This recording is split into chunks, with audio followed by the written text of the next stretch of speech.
Hello प्यारे दोस्तों, आप सभी का स्वागत है इस प्यारी सी वीडियो में। और आज के इस वीडियो में हम सभी प्यारे साथी कक्षा 10 हिंदी के बोर्ड एग्जाम में आने वाले महत्वपूर्ण बहुविकल्पीय प्रश्नों को पढ़ने वाले हैं।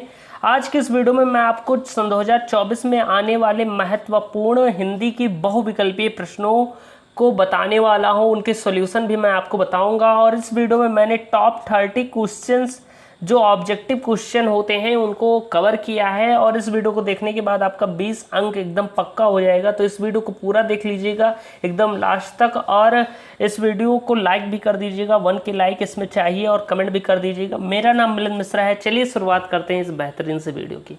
प्यारे साथी, यहाँ पर पहला प्रश्न है, सारे बहुविकल्पीय प्रश्न हैं यानी कि ऑब्जेक्टिव क्वेश्चन है। सबको बहुत दिक्कत होती है। आपको पता होगा कि 20 अंक के अब हो गए हैं आपके ऑब्जेक्टिव क्वेश्चन, जिन्हें हमें OMR सीट पर भरना होता है। तो वो बहुत ही इंपॉर्टेंट क्वेश्चन है, क्योंकि इसमें क्या होता है, अंक कटते नहीं। अगर आपको राइट आंसर आता है तो 1 अंक का ये होता है और आपको 1 अंक पूरा का पूरा मिल जाएगा। तो 20 क्वेश्चन आते हैं और 20 कर दिए तो 20 अंक आपका पक्का हो जाएगा। एक भी अंक उससे नहीं कटने वाला। तो चलिए शुरुआत करते हैं इस बेहतरीन सी वीडियो की। प्यारे साथी, हिंदी गद्य के प्राचीनतम प्रयोग किस भाषा में मिलते हैं? ऑप्शन दिया गया है, राजस्थानी व ब्रज भाषा, राजस्थानी व पहाड़ी भाषा, राजस्थानी व आधुनिक भाषा या खड़ी बोली। ये 4 ऑप्शन दिए गए हैं। अगर इसमें हम राइट आंसर की बात करें तो ऑप्शन नंबर ए आपका यानी कि ऑप्शन नंबर का आपका एकदम राइट है, क्योंकि हिंदी गद्य के जो प्राचीनतम प्रयोग हैं वो राजस्थानी व ब्रज भाषा में मिले। इसके बाद चलिए प्रश्न संख्या 2 की बात करते हैं प्यारे साथी। प्रश्न संख्या 2 कह रहा है कि हिंदी गद्य का वास्तविक इतिहास कब से कब तक माना जाता है? ऑप्शन का है 1850 ईस्वी से, या खा कह रहा है 1900 से, या गा ऑप्शन कह रहा है 1938 ईस्वी से, और घा कह रहा है 1919 ईस्वी से। तो प्यारे साथी, इसका राइट आंसर होगा ऑप्शन नंबर का 1850 ईस्वी से आपका क्या माना जाता है? वास्तविक इतिहास माना जाता है हिंदी गद्य का, और यही आपका राइट आंसर होगा। और ऐसे आप आंसर लगाते जाएंगे तो क्या होगा कि आपका 1 अंक पूरा पक्का हो जाएगा। और इस 20 क्वेश्चंस में आपके 20 अंक 30 क्वेश्चन मैंने बताए हैं इस वीडियो में, और जिसमें अगर 30 आप याद कर लेते हैं तो 20 अंक तो आपका कन्फर्म ही हो जाएगा। अब इसके बाद बात करें तो शुक्ल युग के प्रमुख इतिहासकार कौन हैं? डॉक्टर नागेंद्र, हजारी प्रसाद द्विवेदी, बाबू गुलाब राय, या इनमें से कोई नहीं। तो प्यारे साथी, अगर हम शुक्ल युग की बात करें तो शुक्ल युग के जो प्रमुख इतिहासकार हैं वो हैं बाबू गुलाब राय। ऑप्शन नंबर ग आपका एकदम राइट है। चलिए चलते हैं अगले पेज पर। अगला प्रश्न आपके सामने है। प्रश्न संख्या 4 कह रहा है कि ध्रुव स्वामिनी नाटक के लेखक कौन है? ऑप्शन का है हरिकृष्ण प्रेमी, खा ऑप्शन है जयशंकर प्रसाद, गा है विष्णु प्रभाकर, या घा है मोहन राकेश। इसमें से कौन सा राइट आंसर होगा? ध्रुव स्वामिनी नाटक के लेखक आप सभी को पता भी होगा, जयशंकर प्रसाद जी हैं। और आप क्या कीजिए कि जैसे ये लाइव वीडियो आ रही है तो जब तक मैं बताता हूँ ऑप्शन, तब तक आप इसका राइट आंसर लिखकर भेज दिया कीजिए चैट सेक्शन में। मैं वहाँ पर आपको बताऊँगा कि राइट है या रॉन्ग है। ओके, फिर बात करें तो प्रश्न संख्या 5 कह रहा है कि महादेवी वर्मा द्वारा रचित निबंध कौन सा है? का रेती के रूप फूल, खा छड़दा, गा हंस, और घा ऑप्शन है आपका कादम्बनी। इसका राइट आंसर होगा छड़दा प्यारे साथी, क्योंकि महादेवी वर्मा द्वारा रचित जो निबंध है वो है छड़दा। इसके बाद अगर हम बात करें कि मुंशी प्रेमचंद द्वारा संपादित पत्रिकाएं हैं, कौन कौन सी पत्रिकाएं हैं जो मुंशी प्रेमचंद ने क्या की है? संपादन किया है उसका। ऑप्शन का कह रहा है मर्यादा और हंस, खा कह रहा है छाया और प्रभा, गा ऑप्शन कह रहा है सुधा और हंस, और घा सरस्वती। क्या होगा इसका राइट आंसर? तो इसका राइट आंसर होगा प्यारे साथी मर्यादा और हंस। मुंशी प्रेमचंद जी ने मर्यादा और हंस नामक पत्रिका का संपादन किया था, जो इस ऑप्शन में दिए गए हैं। इसके बाद अगर हम बात करें प्रश्न संख्या 7 की, वो कह रहा है कि मेरा परिवार रेखा चित्र किसकी कृति है? यानी मेरा परिवार जो रेखा चित्र रचना है वो किसने लिखी है? ऑप्शन का कह रहा है प्रेमचंद, ऑप्शन खा कह रहा है लल्लू लाल, ऑप्शन गा कह रहा है महादेवी वर्मा, घा कह रहा है राम कुमार वर्मा। इसमें राइट आंसर की बात करें तो महादेवी वर्मा इसकी राइट आंसर होगी, क्योंकि मेरा परिवार जो कृत्य है उसकी रचनाकार महादेवी वर्मा जी हैं। इसके बाद अगर हम बात करें रस मीमांसा, ये तो सबको पता होगा। रस मीमांसा के लेखक कौन है? आचार्य रामचंद्र शुक्ल हैं, गुलाब राय हैं, कौन है?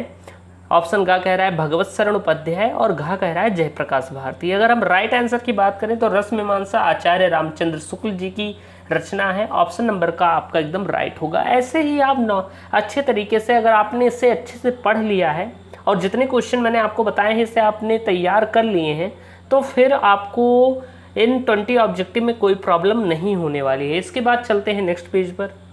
प्रश्न संख्या 9 आपके सामने आ गया है कि गुलाब राय द्वारा रचित आत्मकथा कौन सी है। ऑप्शन का कह रहा है मेरा जीवन प्रवाह, खा कह रहा है मन की बातें, ऑप्शन गा है मेरी असफलताएं, या ऑप्शन घा कह रहा है नई पौध। अब इसमें राइट आंसर क्या होगा, तो बाबू गुलाब राय जी की जो रचना है इनमें से वो है मेरी असफलताएं, यानी कि ऑप्शन नंबर गा आपका एकदम राइट होगा। इसके बाद अगर हम बात करें सेवा सदन उपन्यास के लेखक कौन है, तो सेवा सदन उपन्यास के लेखक प्यारे साथी ऑप्शन है का जैनेन्द्र, खा है एसपाल, गा है प्रेमचंद, घा है जयशंकर प्रसाद। तो इसका राइट आंसर होगा ऑप्शन नंबर गा जो कि है प्रेमचंद, क्योंकि सेवा सदन, गबन, गोदान ये सब किसकी रचना है, प्रेमचंद जी का रचना है और उपन्यास भी है। इसके बाद अगर हम बात करें प्यारे साथी तो कह रहा है कि निम्न में से रीत काल को अन्य किस नाम से जाना जाता है। पहला कह रहा है एक ऑप्शन नंबर का वीर गाथा काल, खा कह रहा है अलंकृत काल, गा कह रहा है श्रृंगार काल, या कह रहा है विकल्प खा और गा दोनों। तो इसका राइट आंसर होगा प्यारे साथी ऑप्शन क्वेश्चन नंबर 11 का जो राइट आंसर है वो है घा ऑप्शन, क्योंकि रीत काल को अलंकृत काल और श्रृंगार काल दोनों कहा गया है। तो हम यहाँ ये राइट आंसर होगा ऑप्शन विकल्प खा और गा दोनों राइट आंसर है। इसके बाद कई स्टूडेंट क्या करते हैं कि दोनों पर टिक लगा आते हैं या दोनों भर आते हैं OMR सीट में। OMR सीट में आपको दोनों नहीं भरना है, जब ऑप्शन दिया गया है विकल्प खा और गा तो आपको यही भरना है। इसके बाद अगर हम बात करें तो रसिक प्रिया के रचनाकार कौन है। ऑप्शन है का आचार्य केशवदास, खा ऑप्शन कह रहा है आचार्य हजारी प्रसाद द्विवेदी, और गा ऑप्शन कह रहा है आचार्य देव, और खा कह रहा है भिखारी दास। तो इनमें से कौन सा राइट आंसर होगा, तो प्यारे साथी रसिक प्रिया के रचनाकार की बात करें तो वो हैं आचार्य केशवदास जी। इसके बाद बात करें तो केशवदास जी की रचना कौन सी है, इसमें 4 ऑप्शन दिए गए हैं। अगर हम राइट आंसर की बात करें प्यारे साथी तो रामचंद्रिका केशवदास जी की रचना होगी और ये ऑप्शन नंबर का आपका एकदम राइट होगा। अब चलिए चलते हैं अगले पेज पर। प्रश्न संख्या 14 आपके सामने आ गया है। कह रहा है कि निम्न में से कौन सी रचना पद्माकर द्वारा लिखी गई है। ऑप्शन की बात करें तो ऑप्शन का कह रहा है रसराज, खा कह रहा है कवि प्रिया, गा कह रहा है गंगा लहरी, और घा कह रहा है क्या प्यारे साथी शिवा बाउनी। तो इसका राइट आंसर होगा गंगा लहरी, क्योंकि पद्माकर की रचना का नाम गंगा लहरी है। अगला प्रश्न इसी तरह पूछा गया है। अगला प्रश्न है कि गंगा लहरी किसकी रचना है। तो आप सभी जानते हैं अभी हमने बात की थी तो पद्माकर की रचना है गंगा लहरी। अब हम चलते हैं क्वेश्चन नंबर 6 में। तो क्वेश्चन नंबर 16 पर। तो क्वेश्चन नंबर 16 आपका कह रहा है कि भूषण किस युग के कवि हैं।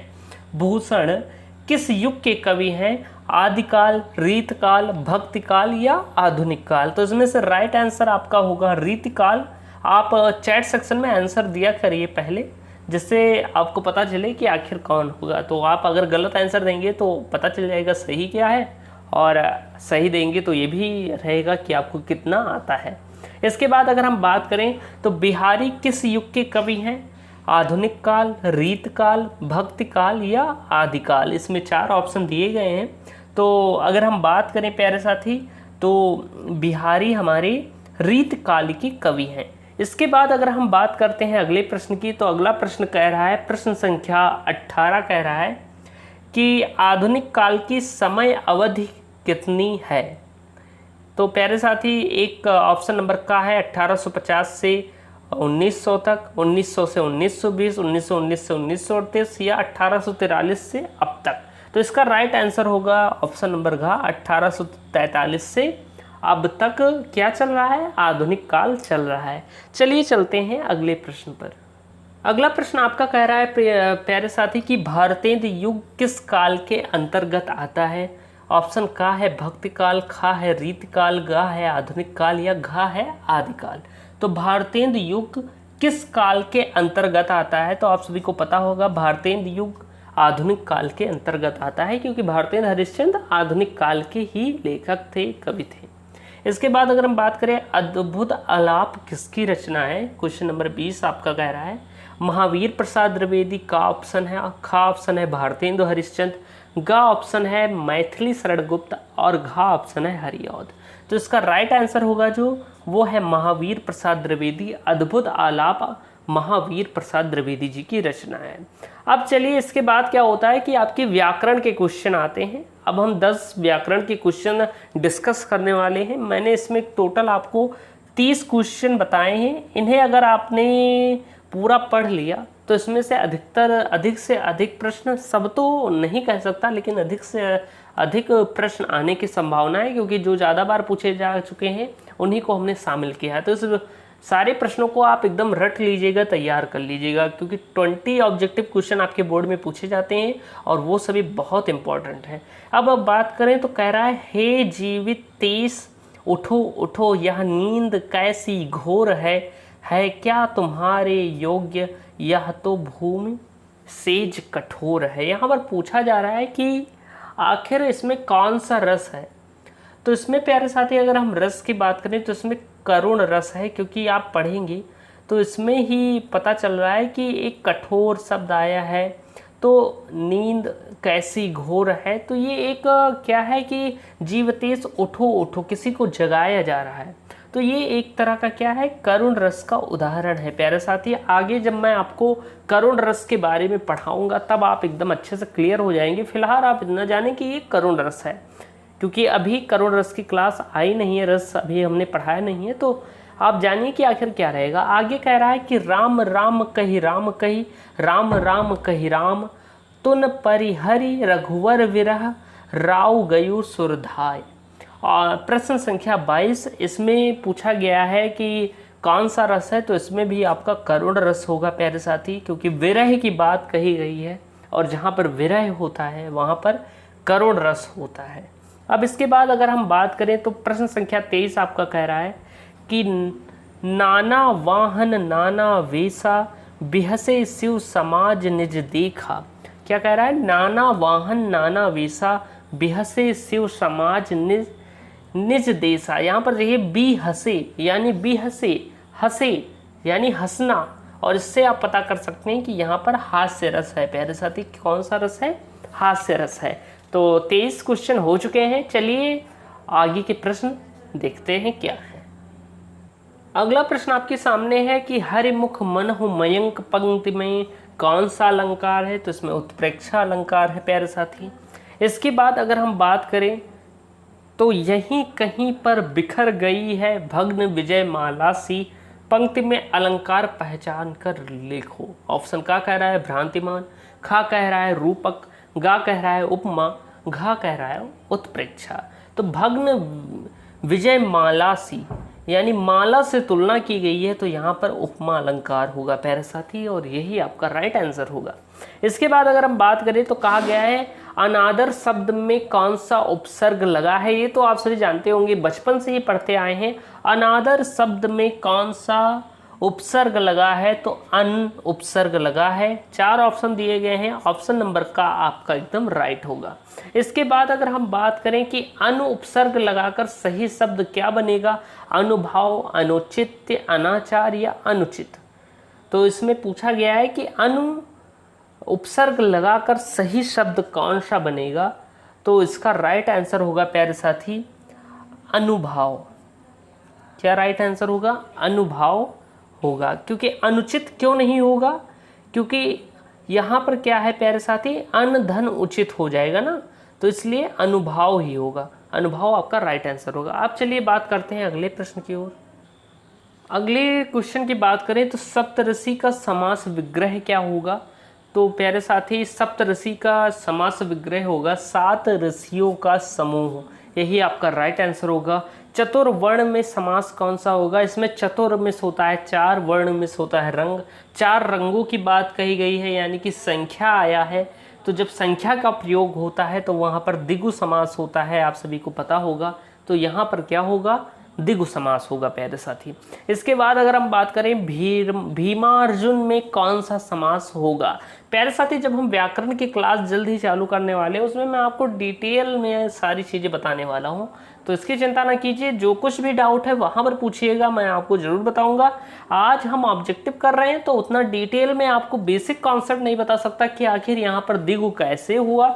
बस ये जानिए जहाँ पर चतुर्वर्ण है, जहाँ पर संख्या की बात होती है, नंबर्स की बात होती है, वहाँ पर द्विगु समास होता है। वैसे जब क्लास आएगी तो आपको सारे डाउट मैं क्लियर करा दूंगा। फिर है कि भीमार्जुन में समास कौन सा है। ऑप्शन का है द्विगु समास, खा है कर्मधारय, गा है द्वंद्व और घा है बहुव्रीहि समास। तो भीमार्जुन अगर इसका आप समास विग्रह करेंगे तो एक तो भीम है और दूसरा अर्जुन है, यानी ये कह रहा है भीम और अर्जुन, और जहाँ पर भीम और अर्जुन हो वहाँ पर द्वंद्व समास होगा, क्योंकि दो शब्द हैं तो यहाँ पर द्वंद्व समास होगा। द्वंद्व समास में क्या होता है कि बीच में और जरूर आता है, यानी दो व्यक्तियों पर चर्चा होती है इसमें। तो आई होप आज की वीडियो आपको बहुत पसंद आई होगी। वीडियो पसंद आई हो तो वीडियो को लाइक कीजिएगा, मैंने कहा था 1 के लाइक, तो लाइक कीजिएगा, चैनल को सब्सक्राइब कीजिएगा, बेल नोटिफिकेशन ऑन कर लीजिए और पढ़ते रहिए, हम आपके लिए वीडियो लाते रहेंगे। जय हिंद, वंदे मातरम।